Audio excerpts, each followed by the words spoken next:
Asia ఖండంలోనే అతిపెద్ద గిరిజన జాతర.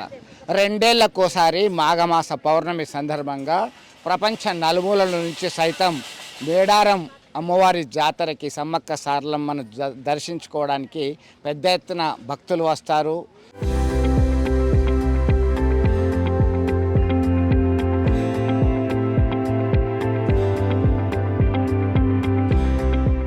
వారి యొక్క మొక్కులు చెల్లించుకుంటారు.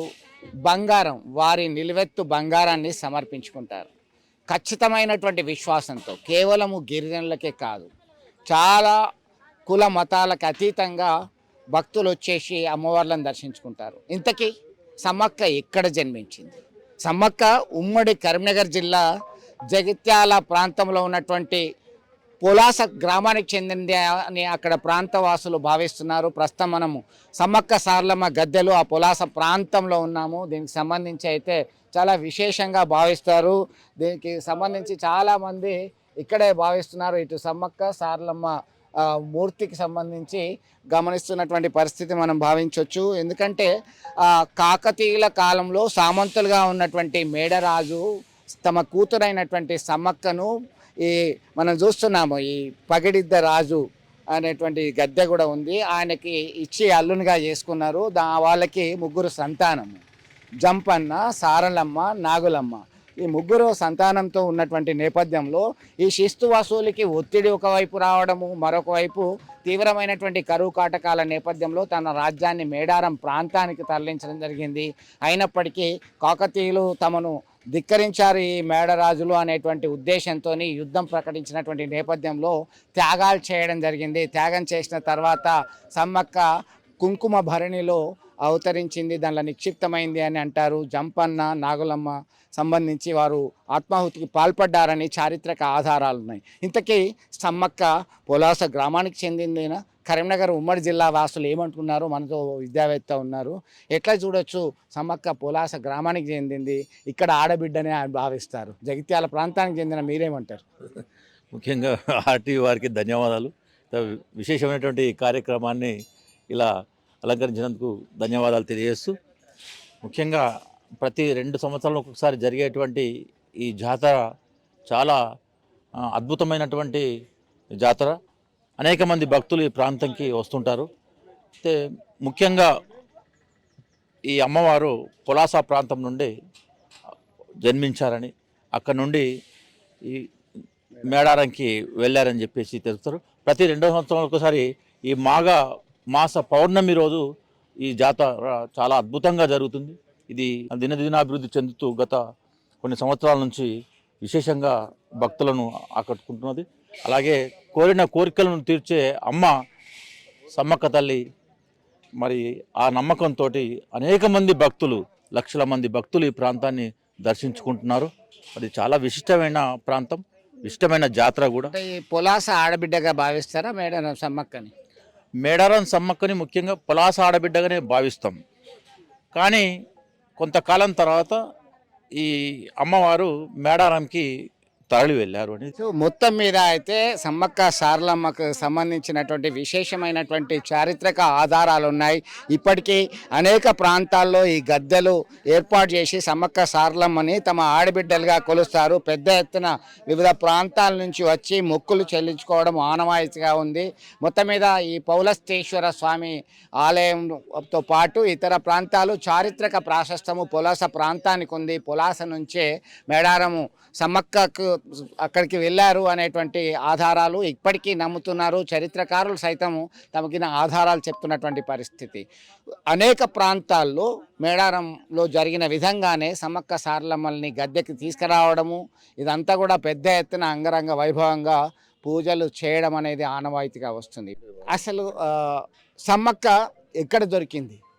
దైవానుగ్రహంతోనే రాజులకు లభించిందనే చారిత్రక ఆధారాలు దొరుకుతున్నాయి. అయితే పొలాస రాజులకే ఈమె లభించింది శిశుగా ఉన్నప్పుడు అని చెప్పి చారిత్రక ఆధారాలు ప్రాచుర్యంలో ఉన్నాయి. ఏందమ్మా అసలు పొలాస సంబంధించిన రాజుకి సమ్మక్క లభ్యమైంది శివుని అనుగ్రహంతోనని ఒక కథ ప్రాచుర్యంలో ఉంది, చరిత్రక ఆధారాలు ఉన్నట్టు చెప్తుండ్రు. ఆ తర్వాత మేడారంకి వెళ్ళిండ్రు అంటారు. అవునండి. చాలా రోజుల క్రితం గిరిజనులకు వాళ్ళకి అప్పుడు వైద్యం అనేది ఎక్కువ తెలియనప్పుడు వాళ్ళు శివుని ప్రార్థించిండ్రంట. ప్రార్థించినప్పుడు అప్పుడు శివుని అనుగ్రహం వల్ల ఒక అమ్మాయి రూపంలో ఆయన ప్రసాదించిండంట. అప్పుడు ఆ జంగల్లో వీళ్ళు కోయ వాళ్ళందరూ పోయి వేటకు వెళ్ళేవాళ్ళు కదా అప్పుడు. అయితే ఆ అమ్మాయి అక్కడ పులితోటి ఆడుకుంటూ కనిపించిందట. కనిపిస్తే ఈ పాపేంది గీ కారాండపు అడవిలా ఇక్కడే ఎందుకున్నది అమ్మాయి అని వీళ్ళందరూ అనుకొని చాటుగా ఉండి చూస్తుంటే ఆ పులి అక్కడక్కడే మాయమైపోయిందంట. మాయమైపోయిన తర్వాత ఆ అమ్మాయిని తీసుకొచ్చి వీళ్ళు కోయవాళ్ళు చాదుకున్నారట. చాదుకున్నప్పుడు వాళ్ళకు ఏది పాము గుట్టని తేలు గుట్టని ఏ విష జంతువు అయినా కానీ ఏదన్నా పురుగు గుట్టినా కానీ అమ్మ సమ్మక్క అని తలుసుకున్నా ఆమె చేయితోటి బొట్టు పెట్టుకున్నా కానీ వాళ్ళకు నయమైపోతూ ఉండేదట.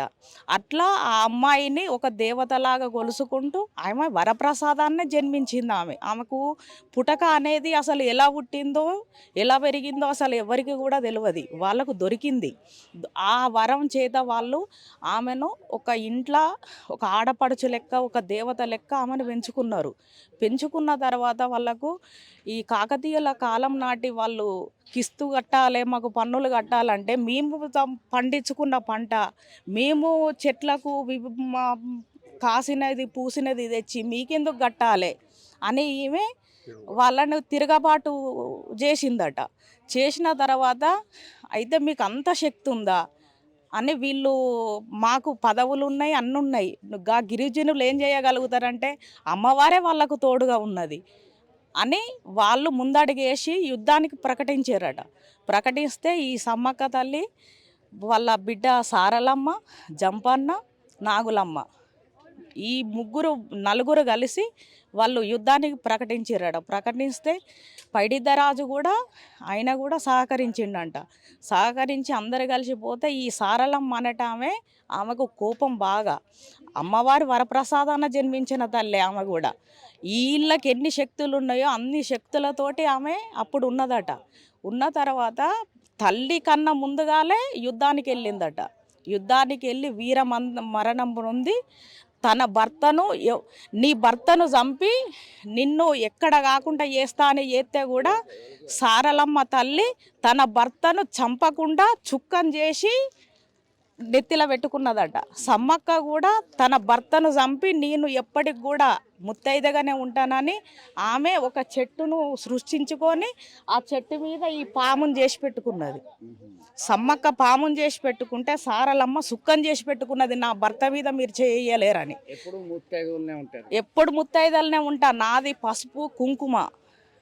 అందుకే ఆమె బండారి రూపకంగా నేను అక్కడ గుట్ట పైన దొరుకుతా అని ఇప్పటికి కూడా అదే బండారి అంటేనే పసుపు కుంకుమ. నా పసుపు కుంకుమాలు ఎవ్వడు కూడా తీయలేడు, నాది వీరమరణం, నా మరణం నాది అని వాళ్ళు గద్దెలై అక్కడికక్కడే మాయమైపోయి కలియుగం పుట్టనున్నది పెరగనున్నది అని చెప్పి ఈ తెలంగాణలో మేము ఆడపడుచులు లెక్కుండి మేము ఈ ప్రపంచాన్ని ఏలుతాం, ఎక్కడికో పేరు పోతాం అని చెప్పి అప్పుడు మాటిచ్చి వాళ్ళు అప్పుడు కోయోళ్ళకు మాటిచ్చి 2 గద్దెలుగా విడిపోయిండ్రంట. జంపన్ననేమో నడవరాక అక్కడ వాగులెక్క సృష్టించిండ్రట. వీళ్ళను భార్య తల్లేమో పాముని చేసుకుంది భర్తను, బిడ్డనేమో చుక్కం చేసుకుంది. చుక్కం చేసుకొని వాళ్ళు ఇక్కడ నిలిచిండ్రు. ఇక అప్పటి నుండి మనకు ఈ మొక్కులన్నీ మొక్కుతారు కదా, బంగారం పంచుకుంటారు, కోరిన కోరికలన్నీ నెరవేరుతాయా? తప్పకుండా నెరవేరుతాయి. ఇక్కడ రేకుర్తి కాడ మేడారం గురించి అయితే నాకు తెలియదు, కానీ ఇప్పుడు మేము చిన్నప్పటి నుండి చూసినంత వరకు మాత్రం ఈ రేకుర్తి గ్రామంలో వెలిసిన సమ్మక్క సారక్క తల్లి అంటే పిలుస్తే పలుకుతుంది, పిలుస్తే మనకు పలుకుతుంది. మనం ఇక్కడ మొక్కుకొని పోతే గక్కడికి పోయే వరకే మనకు వార్త అందాలి ఈ పని అయింది అని. అది నా నమ్మకం. ఇవాళ మేము ఈ పరిస్థితులు ఉండడానికి కారణం కూడా ఈ అమ్మవారు. నా పేరు విజయ.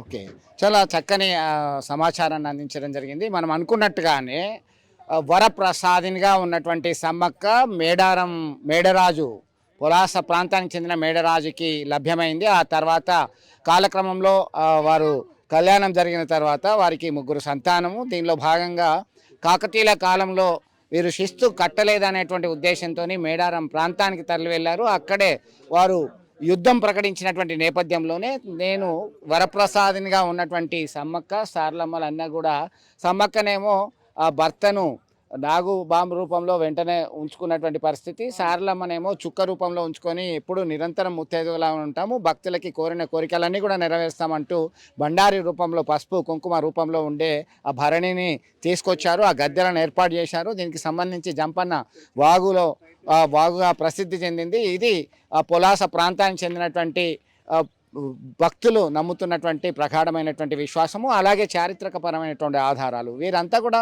కోయలు గిరిజనులతో మమేకమై ఉన్నారు కాబట్టి వారికి ఏ సమస్య వచ్చినా కానీ వాళ్ళంతా కూడా పరిష్కరించి నేనున్నా అంటూ ఉన్నటువంటి పరిస్థితి మనం గమనించవచ్చు. వీడియో జర్నలిస్ట్ సుమంత్తో కలిసి చంద్రశేఖర్, RTV, పొలాస ప్రాంతం నుంచి. చరిత్ర సృష్టించినోడు ఇప్పుడు ఆ చరిత్రని తిరగరాయబోతున్నాడు. అబద్ధాల గోడల్ని బద్దలు కొట్టి నిజాలను రాగా మీ ముందుంచబోతున్నాడు. నిజమైన వార్తల కోసం వెంటనే డౌన్లోడ్ చేసుకోండి రా యాప్ని.